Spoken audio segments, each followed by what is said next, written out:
আসসালামু আলাইকুম। সবাইকে স্বাগত জানাচ্ছি বিটি দর্পণে। আপনাদের সঙ্গে আছি আমি তাসনিম হোসাইন। মূলত চীন ও কথিত ইসলামী মৌলবাদ ঠেকানোর নামে দক্ষিণ এশিয়ায় ভারতকে ওপেন লাইসেন্স দিয়েছিল যুক্তরাষ্ট্র ও ইউরোপ। পশ্চিমাদের এই সরলীকরণ সুযোগ তাদের স্বার্থে ভারত কাজে লাগায়নি, বরং নিজের স্বার্থে চালাকি করেছে দেশটি। পশ্চিমাদের দেওয়া লাইসেন্স ব্যবহার করে আফগানিস্তান, বাংলাদেশ, শ্রীলঙ্কা, মালদ্বীপ, ভুটান, এমনকি হিন্দু রাষ্ট্র নেপালেও অপশাসন কায়েম, প্রত্যক্ষ ও পরোক্ষ সহযোগিতা করে মোদির ভারত।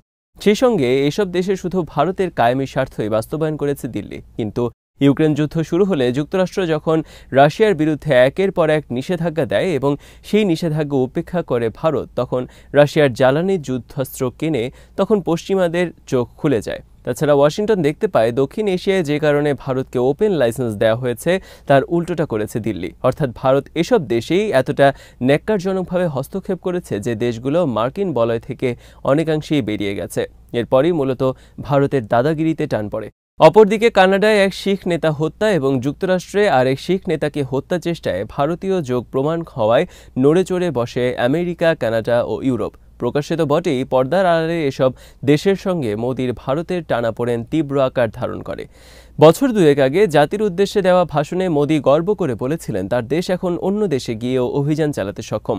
তার সেই বক্তব্য যেন ভারতের জন্য কাল হয়ে দাঁড়ায়। এর কিছুদিন পরই খোদ কানাডার প্রধানমন্ত্রী জাস্টিন ট্রুডোর সংসদে দাঁড়িয়ে ভারতকে কাঠগড়ায় তোলেন। তিনি বলেন, দেশটিতে বসবাসরত শিখদের নেতা নিজ্জরকে হত্যায় ভারতীয় গোয়েন্দারা যে জড়িত তার যথেষ্ট প্রমাণ তাদের কাছে আছে।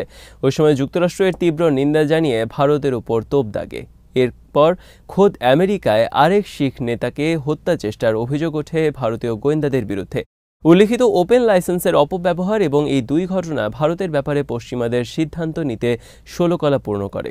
বিশ্লেষকরা মনে করেন এর সর্বশেষ লক্ষণ বাংলাদেশে ভারতের ন্যাক্কারজনক হস্তক্ষেপের অবসান। তারা আরও মনে করেন যুক্তরাষ্ট্র ও ইউরোপ এখন থেকে এই অঞ্চলকে আর দিল্লির চোখে নয় বরং সরাসরি ডিল করবে।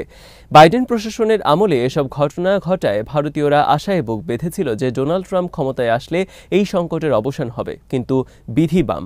আগে নির্বাচনে যে ট্রাম্পের পক্ষে খোদ আমেরিকায় গিয়ে ক্যাম্পেইন করেছিলেন মোদি, সেই কথিত মোদির বন্ধু এবার ক্ষমতায় এসেই সবচেয়ে বড় তোপ দেখেছেন দিল্লির বিরুদ্ধে।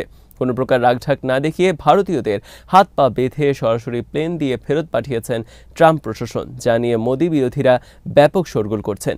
শুধু কি তাই, ট্রাম্পের অভিষেক অনুষ্ঠানে পর্যন্ত দাওয়াত পাননি নরেন্দ্র মোদি। অথচ বর্তমান সময়ে যেই চীনকে প্রধান শত্রু মনে করে আমেরিকা, সেই দেশের নেতা শি জিনপিংকে পর্যন্ত আমন্ত্রণ দিয়েছিলেন ট্রাম্প।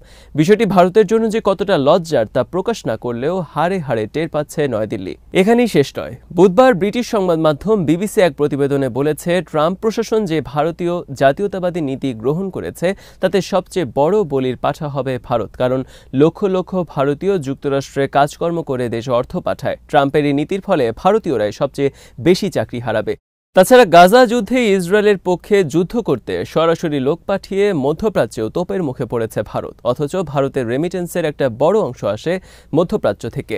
এই যখন অবস্থা, তখন ভারতীয় প্রধানমন্ত্রী নরেন্দ্র মোদী সর্বশেষ ধরা খেলেন ফ্রান্সে গিয়ে। সেখানে শতাধিক দেশকে নিয়ে আয়োজিত এআই সম্মেলনে অংশ নিয়েছিলেন নরেন্দ্র মোদী, কিন্তু আয়োজক দেশ ফ্রান্সের প্রধানমন্ত্রী ইমানুয়েল ম্যাক্রন তাকে উপেক্ষা করেছেন বলে খবর বেরিয়েছে। তুরস্কের বার্তা সংস্থা আনাদোলু সহ বিভিন্ন আন্তর্জাতিক গণমাধ্যম বিষয়টি নিয়ে সংবাদ প্রকাশ করেছে। এই সংক্রান্ত একটি ভিডিও টুইটারে ভাইরাল হয়েছে।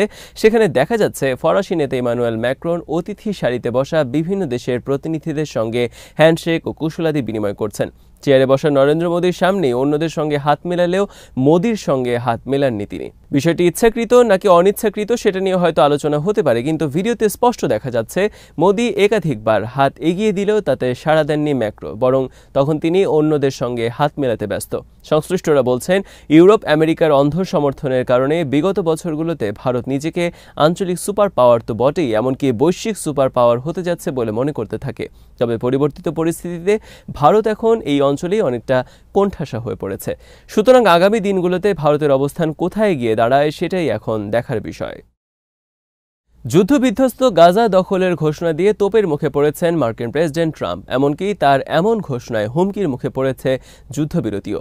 পরিস্থিতি এমন অবস্থায় গিয়েছে যে কোনো মুহূর্তে আবারও যুদ্ধ শুরু হয়ে যেতে পারে।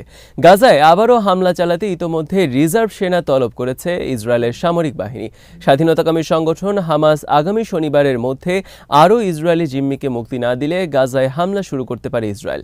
গত 19 জানুয়ারি শুরু হওয়া যুদ্ধবিরতি চুক্তির অধীনে আগামীকাল শনিবার আরও 3 ইসরায়েলি জিম্মিকে মুক্তি দেওয়ার কথা।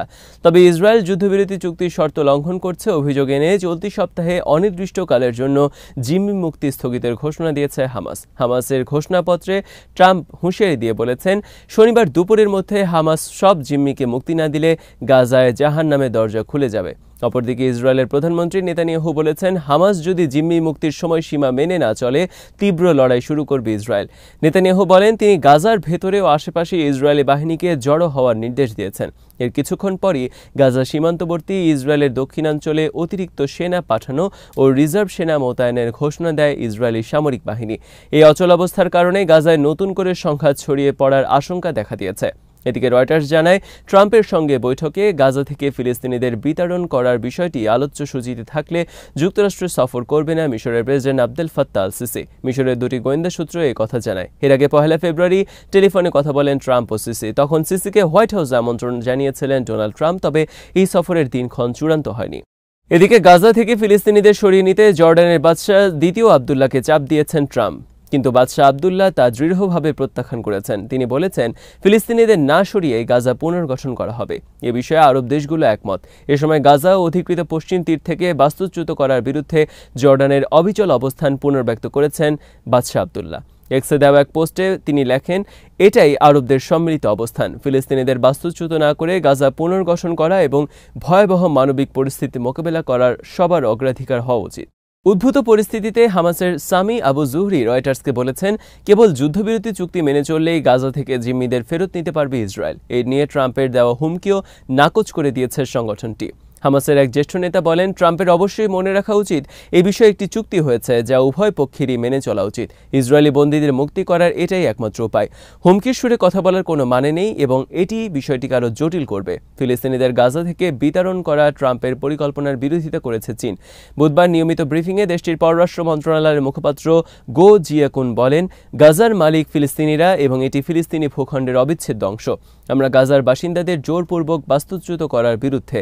গাজা থেকে ফিলিস্তিনিদের বিতরণ করার পরিকল্পনাকে অগ্রহণযোগ্য আখ্যা দিয়ে তা প্রত্যাখ্যান করেছেন আরব লীগের মহাসচিব আহমেদ গেইত। দুবাইয়ে ওয়ার্ল্ড গভর্নেন্স সম্মেলনে তিনি বলেন, আজ গাজার কথা বলা হচ্ছে, তো আগামীকাল পশ্চিম তীরে নিজেদের ঐতিহাসিক আবাস থেকে ফিলিস্তিনিদের সরিয়ে দেওয়ার কথা বলা হবে।